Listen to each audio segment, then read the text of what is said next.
In 1953, the local Kappa Kappa sorority at Indiana State University was installed into the National Organization of Alpha Omicron Pi as Kappa Alpha Chapter. Since 1953, several hundred women have pledged AOPi and developed the bonds of sisterhood with many other women from around the world. While the success of any organization is determined by its members, it must also have great leadership. Over the years, Kappa Alpha has had many women who have taken on leadership roles to ensure the success of the chapter. However, there is one woman whose leadership and love for AOPi has been here since its founding at ISU. As the first Kappa Alpha chapter president, JoAnn Bohn Gibbons Martin has been instrumental in the success of our chapter as well as the lives of many young women. For those who have had the opportunity to work with JoAnn, we think of her as Mother AOPi or the Big Angel. For those who have not, JoAnn is the one who holds the rich history of our chapter in her heart and in her head. It is for that reason that I had the pleasure to sit down and talk with JoAnn about the history and founding of AOPi at ISU and how we have grown and changed over the years. My name was JoAnn Bohn Gibbons Martin, and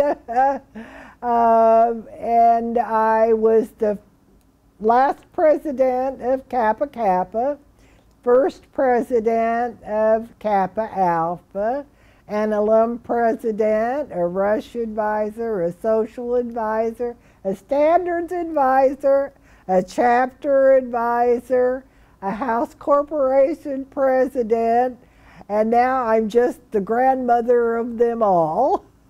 I came to ISU in 1950, so that would have been 68 years ago. And I decided that I would go through Rush, and I can't remember if that year we were on a delayed system or on an early, I think it was an early system. I think it was in September. And you had to sign up for Rush, but you, I don't know if you paid the fee or anything. And I think there were like 3 parties. And then we went through what they called Squeal, and the fraternities lined up on the steps at Tyree Union Building, and they took you from the top of the step all the way down, but you didn't hit the steps going down, and then you ran to the group that you were pledging. So I ran to Kappa Kappa because I really, really enjoyed the girls there. Well, then I found out that Kappa Kappa had been formed in 1903, and there was, it must have been that everybody belonged to the same group called, it was like the League, like, you know, the Panhellenic now. Anyway, they decided they were too large, and of course this was a small university or a small campus college at the time, but anyway, people broke off and they formed local, what they called local chapters. So we became Kappa Kappa at Indiana State Teachers College, okay? Then Ball State Teachers College had a chapter of Kappa Kappa also. Now, I don't know when they formed, and they may have formed before the 1903. I'm not sure. But anyway, Chi Omega that was here was called Alpha at the time, and they were formed in 1898. And they were the first sorority to go what we call now national. So anyway, I pledged Kappa Kappa, and then in my sophomore year I became president of Kappa Kappa. And by the way, our pledge pin was a lavender K.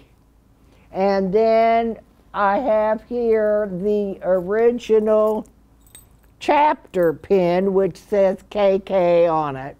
So, and their colors were lavender and white.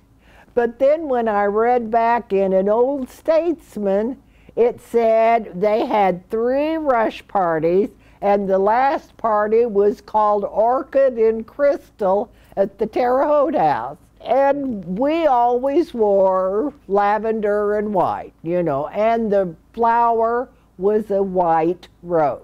So then I became president of Kappa Kappa in 1952. And at that time, our advisor was Florence Ennis. So anyway, Hazel and Florence were talking to us about becoming a national sorority, because I think Sigma Kappa had gone maybe the year before. And there were 7 sororities at ISU that, but as I said, everybody, 5 of them had been locals. They must have somehow met Wanda Campbell, who was an AOPi, and she was a scientist, and they talked to us, came in and talked to us about going national. We knew we were an outstanding chapter because we were first in campus and scholarship. We built our own floats, and they won first place on a car that they built and so forth. But anyway, then Wanda then wrote to AOPi on November 16th of 1952, and she said, after the committee's examination of Kappa Kappa, it gives me great pleasure to recommend them without qualifications. The local group has always been one of the 3 outstanding sororities on the Indiana State Teachers Campus. In January, Kappa Kappa will celebrate its golden anniversary. The present girls are a fine group. They led the campus in scholarship at the time, entering into every phase of campus activity. They are represented in nearly every honorary on campus, and one of their members is president of the Student Union Board. We found them charming, enthusiastic girls with a wholesome sorority spirit. Since Indiana State Teachers College ranks 3rd among teachers' colleges of the nation, we feel it's a good school for AOPi expansion. The college now has a graduate school and is in the midst of an extensive building program. There are no freshmen and no pledges listed because of delayed rush. The quota system of the school permits them to pledge 25 girls, starting with the rush week in December. According to college rulings, sororities do not maintain residence here, but meet in college buildings or in the home of members who live in town. The alumni are equally as enthusiastic as the actives of Kappa Kappa, and they've always cooperated closely with the active group. Several Kappa Kappas have gone to other schools and have been initiated into Alpha Omicron Pi. 2 of our Terre Haute alumni, AOPi alumni group, were formerly Kappa Kappas.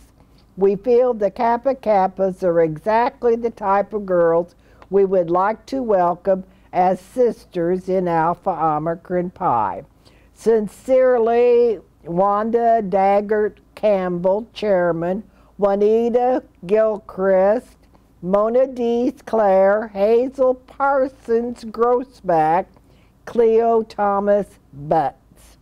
Anyway, so that was kind of the beginning.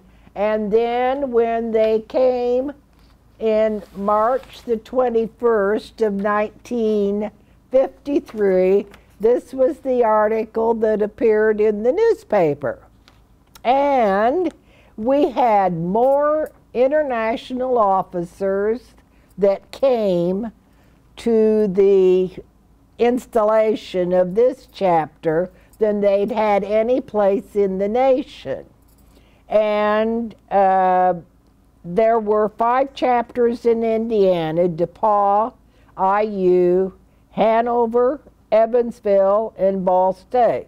The chapter that was installed right before us was at Ball State.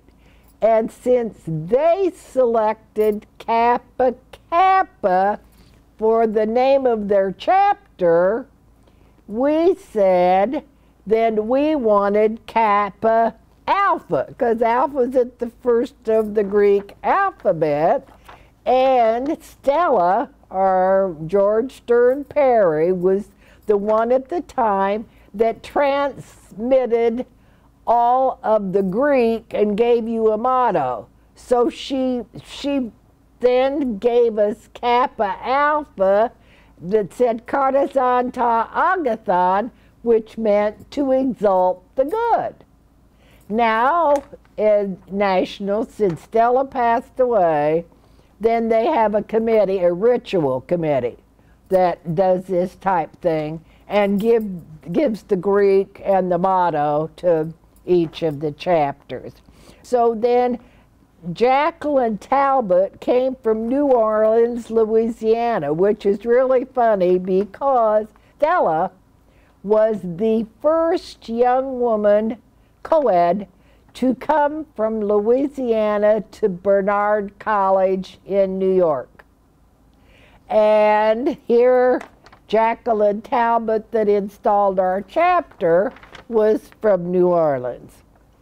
And then there was Jo Dorweiler from Minneapolis. She was the national first vice president, and she stayed with us for 2 weeks to establish the beginning of the chapter, to educate all the members to the Constitution, bylaws, procedure of AOPi, all the rules and regulations and etc., and was just absolutely wonderful. And she remained, well, matter of fact, later she became president of AOPi. And then Nancy Moyer McCain was national secretary, and you know, she must have been in her 20s. Not much older than we were, but you know, at the time, you think those people are older. And she was absolutely adorable, and she then later became a national president. And then Rosemary Vioni from Richmond was a collegiate director, and she came.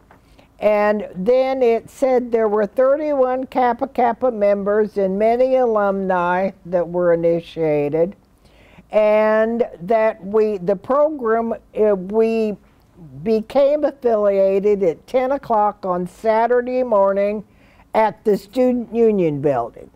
Then we had lunch there. Alumni came there. Honorary members were initiated at 1 o'clock. And then at 6:30 that night, the banquet will be held in the ballroom of the Deming Hotel. So those were all the places in town that were used for the social event. We did not have rooms for our rush parties, and so we rented out places in the hotels, or we used the Tyree Union building, and that's where we had our meetings because we didn't have a house or a suite or anything. And then later, we had a suite in the basement of Burford Hall. No, it was Erickson Hall. Then that was in 1960s, was when they built Lincoln Quad, and then we moved in there and had a stairwell that was 4 floors with apartments on the one apartment on the main floor, the AOPi suite, and then we had 4 floors and we could house like 35. We moved into Reeves Hall, and I think we can house maybe 42 or 44 girls, you know, there. Our alums were not interested in building a house, but we were not interested in, number one, the expense, having a house mother, or engaging in all the financial liability, when here we can live in a great place like we have here at Reeves Hall. Then they named this facility Reeves in honor of Helen Reeves, who was the Panhellenic sponsor. And then after that, Ann Eppert, who was an AOPi, became the Panhellenic sponsor and faculty administrator. And then we had Shelley Sutherland, and then the whole thing opened up wide, and as the campus has grown, you know, it's a whole different program. I've attended, I think, 11 international conventions with AOPi, but my very first one was in 1953 as the newest president of a chapter of AOPi that I went to Memphis, Tennessee. And that's where I met 2 of the founders. Bess was sick and could not be there. And I'm going to show you this. This was an old original picture of our founders. And as I said, Bess right here. This was Jessie. This is Bess. This is Stella. And this is Helen St. Clair Mullen. And she had already passed away. And then Bess passed away that summer. Stella was the cute little Jewish gal that came from Louisiana with, I mean, brilliant, sparkling brown eyes. And as the newest president, then I had the honor of taking care of them for the day. Now, bear in mind, I'll bet you they were no more than 70-some years old, you know, because when you think back, they were at Bernard in 1897. It was amazing to me when I think now about myself that they seemed so feeble, you know, and I picked them up for a late breakfast. Then I went back and got them for lunch. And then that evening, see, I'm trying to remember. They were either going to the Rose Banquet, but sometime in between there, we had a storytelling, and maybe that was in the later afternoon, but I'd taken them back to their room that they could take a nap, and then I picked them up then when it was time to go down in formal attire. But I think prior to that was when they had the storytelling, and Stella sat here, and I think Jessie was, I'll swear it was a rocking chair, but anyway, Jessie was one side or the other. I think she was on here, because then as the baby chapter president, I sat at Stella's feet. And Stella, by the way, had a trunk. And in that trunk, apparently, she had collected a lot of memorabilia through the years for AOPi, and they would have that on display at convention. So Stella then told about the founding of AOPi at Bernard College, and the four of them got together because Stella was not accepted in most of the sororities because she was Jewish. And that's the one thing that I am so proud of AOPi about, is we never had a diversity clause. We were one of the few groups that did not have to take a part of our Constitution out, and we never blackballed. So that was one thing that was so outstanding about our founders, was here they were, these 18 and 19-year-olds that had a great spirit of accepting everybody and doing philanthropic work. They talked about the power of women even then. Now here these were women that, you know, matter of fact, we didn't even have the vote back then. But Jessie was a teacher and writer, and she was the founder of the War Registers League, and she was a Phi Beta Kappa. She did a lot of writing on social subjects, and she had a PhD, and she also had poetry that it said appeared in This Singing World and Golden Treasures of Magazine Verse. And Helen St. Clair Mullen was the one that did the framework of the Constitution and the bylaws. And it said she had a very keen mind. She was president of the Bernard Alumni Association, and she was on the board of the Women's University Club and was known for her generous help to students.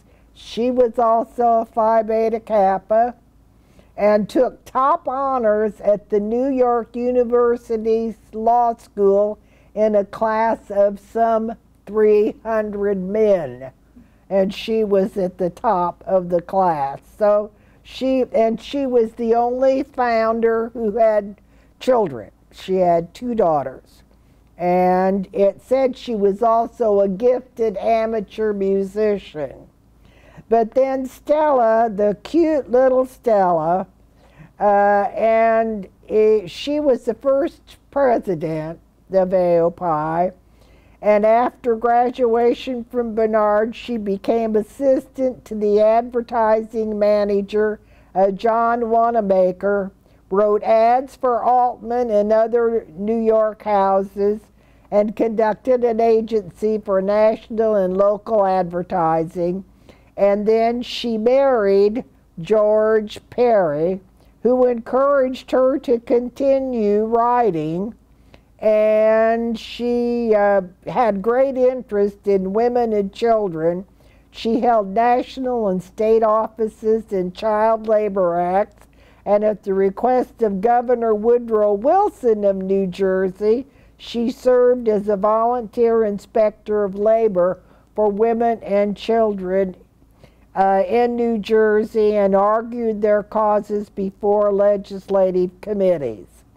She campaigned for Woodrow Wilson in California, where she moved when her husband became director of the 1915 Exposition in San Francisco.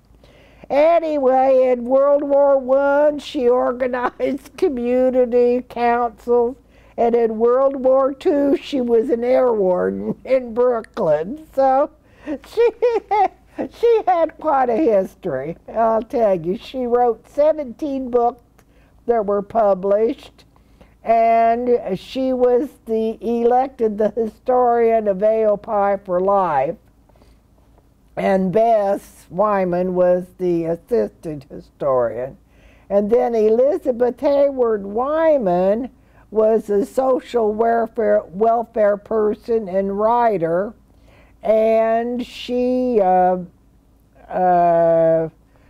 graduation, she taught German and English in Bloomfield High School. I assume that's in New York.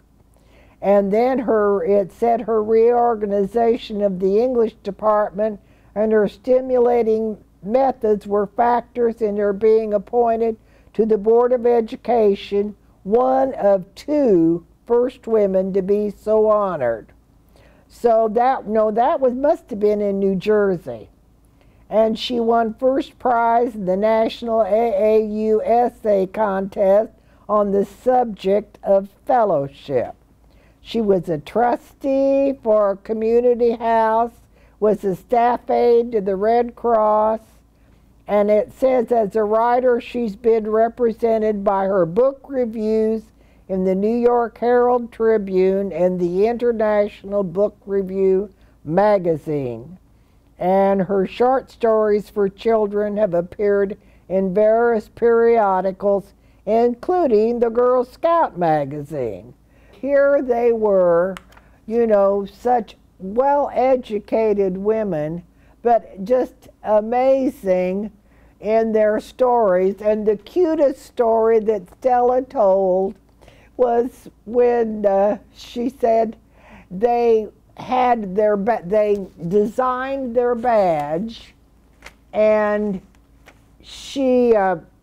they had the jeweler was on 5th Avenue, and their transportation, they rode around New York on bicycles, and their transportation down there was on bicycle to the jewelers. And they thought he'd have the badges ready because they wanted a very simple badge. They wanted no monogram. They just wanted a simple AOPi. And he had designed this for them. And they got down there, and Stella was in such a rush, and he said, well, I don't have the jewelry ready yet. And she said, well, what are we going to do for initiation? We won't have a thing to wear. So everybody laughed, you know, with Stella's sense of humor. But she was so cute, and when I went up to get them for the Red Rose Ball that night, dinner, she was trying to get her mascara on, and I had to, Jessie said, you got to come in and help Stella put on her mascara. So I went in and helped Stella get her mascara on. But anyway, she loved all her chapters, and was just so eager to be part of their lives and young people. And here these young women were so involved with philanthropy themselves, they were one of the first nationals to adopt a national philanthropic project. And AOPi's at that time was what they called frontier nursing. And in the hills and mountains of Kentucky, these nurses went on horseback to take care of patients and to deliver babies. And they collected clothing, supplies for children. Some of the alum groups sewed layout outfits, and they would send one home with every baby.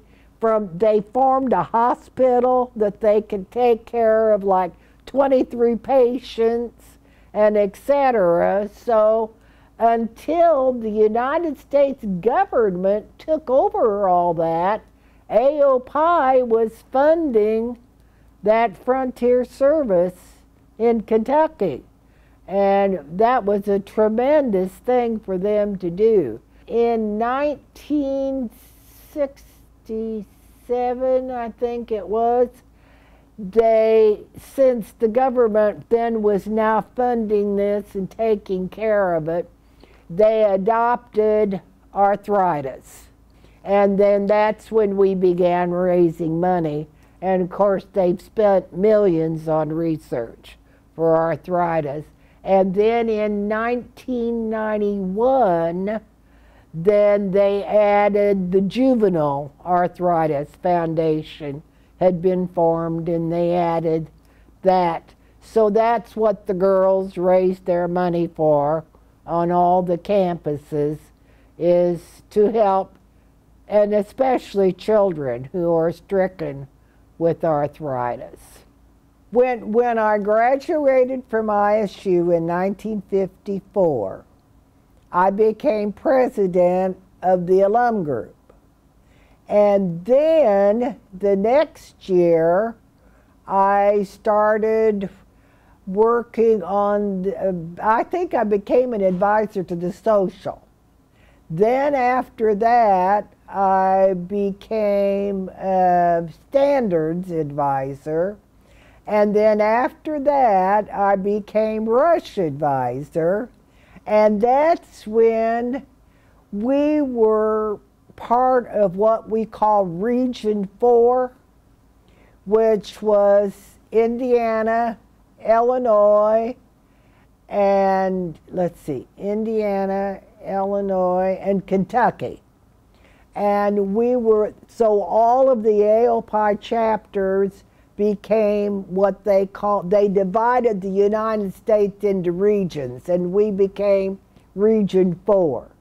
And then we started meeting in off years of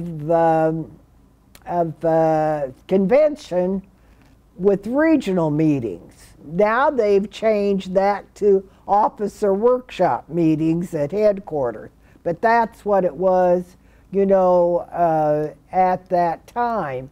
And then the Florence Ennis, as I said, was the first advisor. Then Colleen Magnuson, who was principal at one of the elementary schools, and she pledged AOPi after she was married, because she came to ISU as a married student. So anyway, then she became chapter advisor.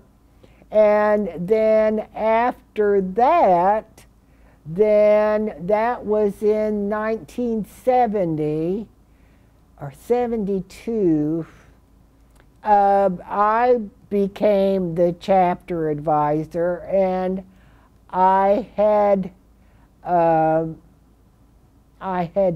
at that time, I guess we'd gone to a regional meeting because they gave me an outstanding AOPi award, and then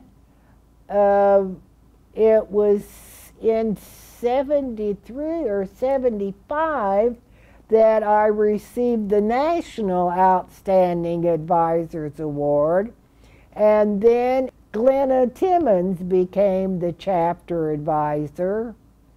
And then I did House Corporation. So we just kind of switched. She was doing House Corporation, then became advisor, then I did House Corporation. And then after that, then Christina Cantrell became chapter advisor. And then now we have Megan Maxey, who is chapter advisor. So we really haven't had, you know, a great number of chapter advisors, but then, I'm proud to say that of those advisors, Glenna, myself, and Christina were all awarded that national award. They call it the McKinney Award for being outstanding chapter advisors. So that was really kind of a neat thing to do.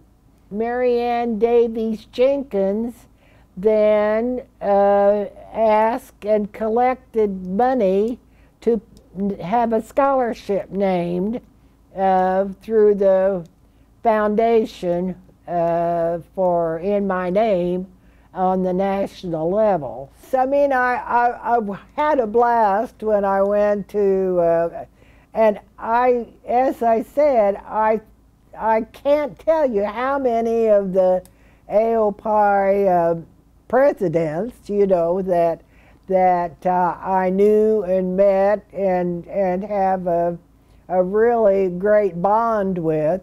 and one of them was Ginger Banks, and I was on the international nominating committee that nominated Ginger for president, and a lot of the older members threw a fit because they said she was too young to be president, and we said, no, she has all the qualifications we're looking for. And she became a president through two times that she was elected president of AOPi. So that was, and then we had her come to ISU for our anniversary, and so we loved that. And it was so funny that Ed Pease, who was on the board of trustees and who later became the attorney for ISU, we called him and asked him if he'd be her date, and he said yes. So that's a good kinship that we have with Ed, as we did with a lot of the you know, fraternities, and they're outstanding advisors, because there's John Newton from ATO, and as I said, Ed Pease from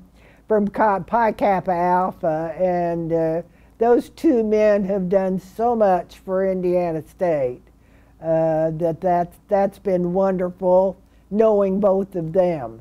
And I know Order of Omega honored John and I with their first award for Outstanding Advisor, and then Glenna received it and Christina received it. But what I really feel that every advisor, I don't think you should single out one person.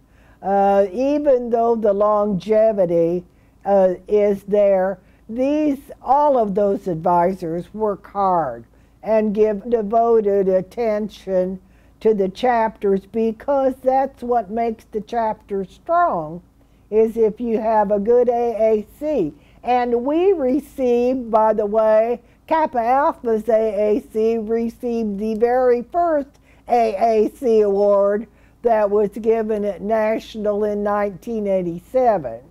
And also we've received a lot of Rush Awards through the years. We've been named Distinguished Chapter. They have 10 distinguished chapters.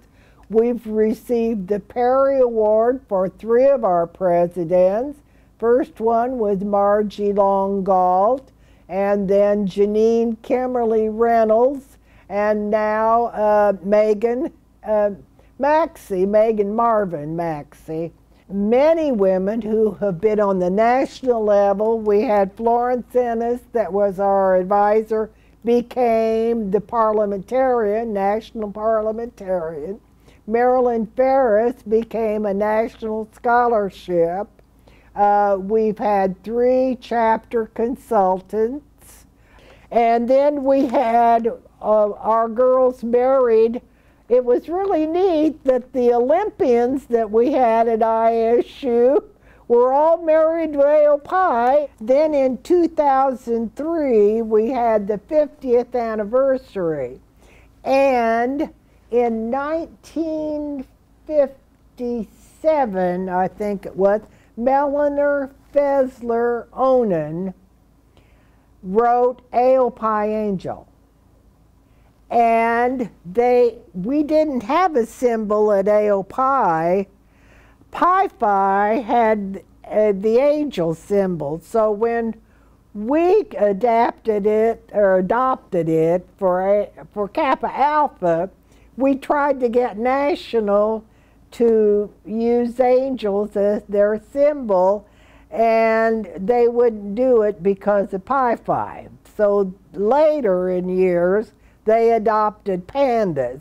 But I'm sorry, I don't see us as pandas. I see us as AOPi angels. If you require anybody to have a notebook or anything to be signed by someone, we had what they call pledge notebooks. And you you then had a date with an initiated member and learned something about them, and they signed your notebook. Or you had an angel board and they signed your angel board. And then we put angels, when you pledged, we put those on your door. And the alums also gave the girls pillows, you know, when they had finished their pledgeship. But anyway, that's against all the rules now to make any requirements from Panhellenic, National Panhellenic, so you can't do those things anymore. And we used to do the clap song to introduce ourselves. They made us stop that during recruitment because we got too much attention, I guess, because we did it. They had great chants. They don't let you use those anymore. And all the parties had themes. I mean, and our parties were some of the very best that you could have. The girls all sang all the time. The AOPi colors were cardinal. And I thought about that on the way down here, and I thought, man, cardinal is a pretty spiritual thing. You have the cardinals with the Pope, and then the Jacqueminot rose was red. So, and this was a French rose was the flower, and it was a great parent rose was produced in 1853. From it have come the modern crimson glory, Richmond, Etoile Holland, and radiance. This weaving from the Jacqueminot jacquard looms in Coventry, England, is sold for the benefit of scholarships given by the Diamond Jubilee Foundation. These are bracelets that my daughters got me, and they are hope, faith, and love, and it has great meaning to AOPi sisters. So I'm always happy to wear those. It reminds me of my AOPi association. You got a pledge ribbon. I remember that before you got a sheaf of wheat. And when I was in school, you had to make grades to be initiated. So it would and the pledgeship has now been cut to 6 weeks. I do not agree with that at all. I don't think these girls have the bonding that we had when we were in school or when you were in school. You know, it is just not the same. Christmas parties, remember, we always had big Christmas parties, either in the suite, decorated, or in someone's home. We had everybody, you know that they even had a barn dance back in 1936 or 38 when I read in that yearbook. But there are so many things to me that have changed. The campus is absolutely beautiful. All the buildings, the sculptures, you know, it's just, I give great credit to our presidents. There aren't any other campuses that have the sculptures, I don't think. Now maybe there are that ISU has, but I think that's such a plus for the community and for our staff. And we've had, well, as a matter of fact, something else I got to tell you too, that back when we were Kappa Kappa, we had patronesses, and Mrs. Tyree, President Tyree's wife, was a patroness for AOPi. And so I used to go out to their house, I'm not AOPi, for Kappa Kappa. And I used to go out to their house, you know, all the time. And she was the one that was instrumental in starting Songfest. And that's the other thing that I want to say has changed, is we no longer have the tremendous floats, Homecoming Queen, Campus Review, Song Fest. All that has changed with the times. And you spent hours on Campus Review, and that's where you really bonded. You worked all summer on a float, you know, and that added, and this is the largest student parade in the nation, but now our floats, number one thing, they don't have the time to spend, they don't have the money because they were expensive. We would put aside in our budget at least $1,000 to work on a float, and then you were paired with the fraternity that would put up that money also. So, you know, that is no longer feasible in today's society. And I disagree with AOPi changing with the times on the pledge ship. This is our ritual book. And if you can imagine an 18 and 19-year-old writing rituals, they had a better background, I would say, of religion than we do now, you know. But anyway, they had what they called a ritual committee.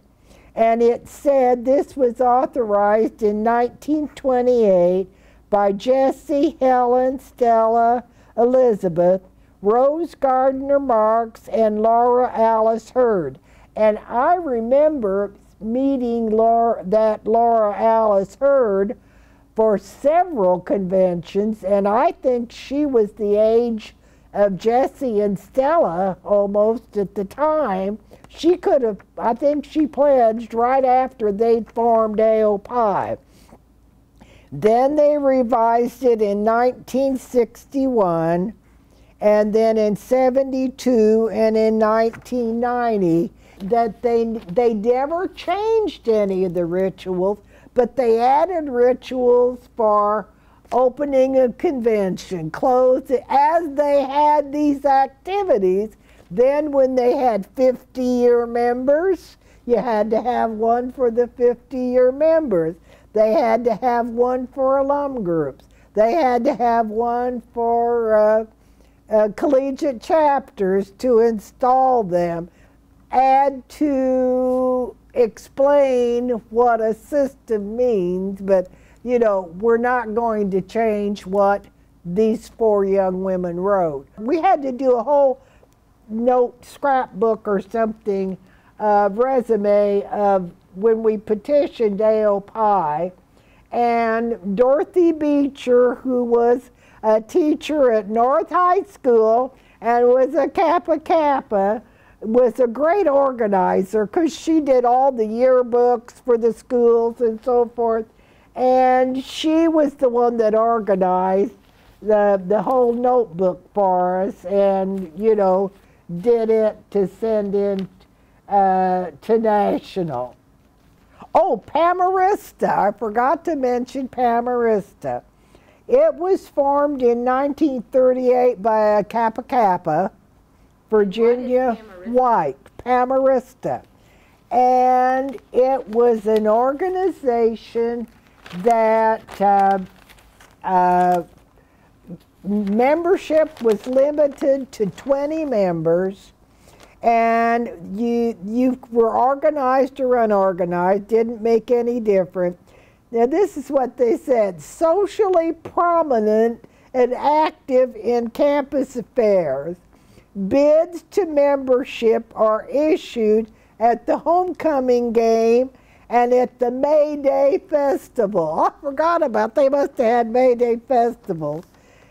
But annual projects sponsored by Pamarista consisted of the presentation of a scholarship to some worthy upper-class woman, loving cup to the women's group, maintaining the highest scholarship, and they ushered at the school functions and sponsored pep sessions and entertained the convocation speakers and sponsored. That's where I got the barn dance. This became mortarboard. Pamarista was the beginning of mortarboard at ISU. And do you know that in I think it was the 1938 yearbook, Amelia Earhart, before she took off on her flight, was one of the Speakers Bureau persons to come to ISU. I thought that was amazing. And we still have Speakers Bureau every year. And when I was chapter advisor, we had, when you went through Rush, then when you received your pledge pin, then you got a sorority mother.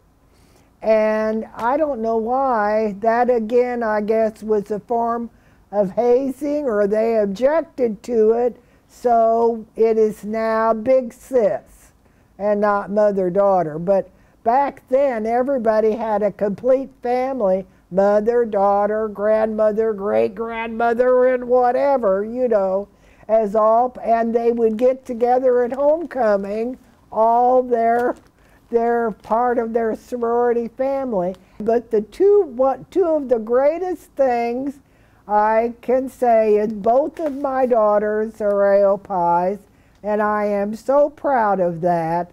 And my grandson always said, "You must be the mother of all those AOPis." And I said, yeah, that's kind of a role that the chapter advisor takes. And you've got to be a friend away from home, from their parents, and whenever they have problems and etc., you know, you're there to help them out. And it's just that I know people feel that there's so much time groups give to sororities and fraternities, but it's a lasting friendship. It isn't just the 4 years you spend at ISU. I can't imagine. I know that we've had at least over 800 girls that have gone through this chapter. And I don't remember all of them, but I remember quite a few. And the Greeks are the ones most of the time that are leaders on campus and are in all the honoraries. And that's one thing we did ask the girls to do, at least 2 things on campus as a different organization. And that's one thing our founders, as you could see, set the pattern in the beginning of having us be involved in other organizations on campus and use your talents for other groups as well. And some of the skills that AOPi has given you. So that is a real advantage. But my favorite AOPi shirt has to be this one. And this was the beginning of a state meeting that we had here for all the area chapters. And on the back of it was Stella's, that I carry with me in my purse every day. Of all the blessings we count over, it seems to me none is greater than the consciousness of belonging to a family of thousands of sisters. Stella, George, Stern, Perry. And I've just enjoyed, you know, the association still with everybody and the young women that are in Terre Haute. And I wish everybody the best and happiness for the future, and that AOPi still keeps her standards high.